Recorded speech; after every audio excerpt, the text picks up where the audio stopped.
তো নমস্কার বন্ধুরা, কেমন আছো তোমরা সবাই? আশা করি অনেক ভালো আছো, আর আমিও অনেক ভালো আছি।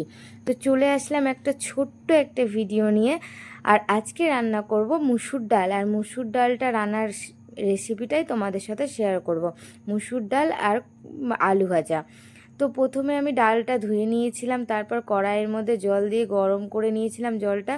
জলটা গরম করার পর যেই মুসুর ডালটা আমি ধুয়ে রেখেছিলাম সেটা আমি দিয়ে দিয়েছি। আর গরম জল যদি না করে মুসুর ডাল দাও তাহলে তো সেদ্ধই হবে না। আর গরম জলটা ফুটিয়ে নিলে তারপর ভালো করে ফুটিয়ে নিয়ে জলটাতে যদি দাও তাহলে ভালো সেদ্ধ হবে। তারপর এদিকে কি টমেটোটা দিয়ে দিলাম। টমেটোটা দেওয়ার পর যেটা আমি লঙ্কা কেটে রেখেছিলাম সেই লঙ্কা কুচিটাও আমি ওটার মধ্যে দিয়ে দিলাম। কারণ লঙ্কা টমেটো অনেক কিছু তোমরা দিয়ে রান্না করতে পারো যদি তোমাদের ইচ্ছে, কিন্তু আমি যেইভাবে রান্না করি সেটাই তোমাদের সাথে শেয়ার করলাম। তারপরে একটু পরিমাণ মতো লবণ দিয়ে দিলাম, আমার মতো আইডিয়া মতো। আর লবণটা দিতে গেলে কি ডালটা তাড়াতাড়ি সেদ্ধ হয়, আমি এই জিনিসটা দেখেছি। আর কিন্তু ডালের মধ্যে হলুদ দিবা না, হলুদ দিতে গেলে কিন্তু সেদ্ধ হবে না তাড়াতাড়ি। তারপর আর কি ঢাকা দিলাম। ঢাকার পর আমি এদিকে দেখো আমার ছেলে কিন্তু শশা খাচ্ছিল, তো খেতে চাইছিল, মা করছিল, তাই জন্য শশাটা কেটে আমি ওকে দিলাম। আর সব শশাগুলো ওই নিজের হাতে নিয়ে নিল, আমাকে দিবে না। কোনো ব্যাপার না, আমার ছেলের জন্যই কেটেছিলাম।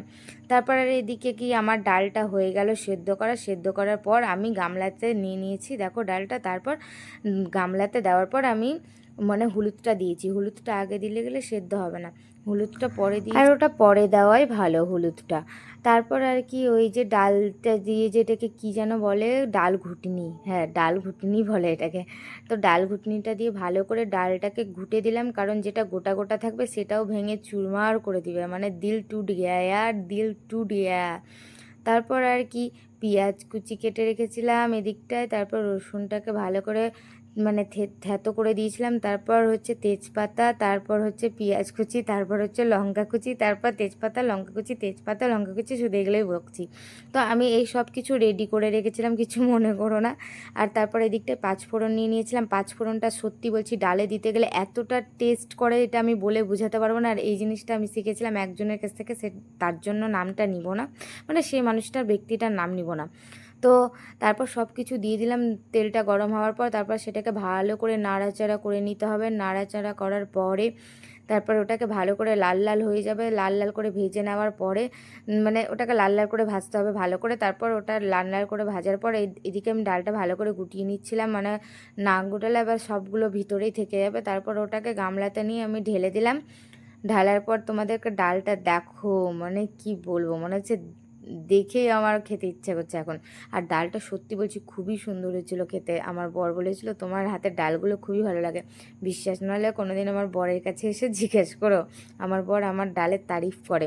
আর এই ডালটার মধ্যে তোমরা ইচ্ছা করলে আলুও কেটে দিতে পারতা সেদ্ধ করার সময়, আমি তো দিই, আলু দিই, যখন তখন অনেক কিছুই দিয়ে রান্না করি। তারপর ডালটা যখন ফুটে যাবে, ফুটার পর ভালো করে ফুটিয়ে নিবা। ফুটার পরে নামিয়ে দিয়েছিলাম। এই দেখো ভালো করে দেখাচ্ছি তোমাদেরকে যে ডালটা দেখো কি সুন্দর হয়েছে, আর খেতেও খুবই সুন্দর হয়েছিল। আমি তো কিছুক্ষণ পরেই ভাত খেতে শুরু করে দিয়েছিলাম। তারপর এদিকটায় আলু কেটে রেখেছিলাম, আলুটা আলু ভাজা করতে চেয়েছিলাম, সেটাও তোমাদেরকে দেখাচ্ছি। দেখো সরষাটাকে গরম তেলের মধ্যে দিয়ে দিয়েছি।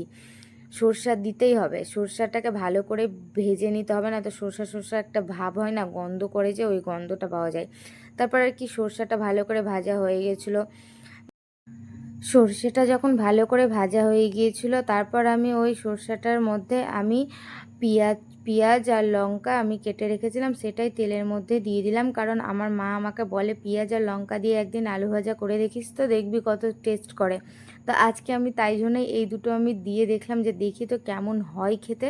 আর সত্যি বলছি মা বলেছে রান্না তো টেস্ট হবেই, হতেই হবে। মায়ের হাতের রান্না তো টেস্ট হয়, আর মুখের কথাও টেস্ট হয় আমার মনে হয়।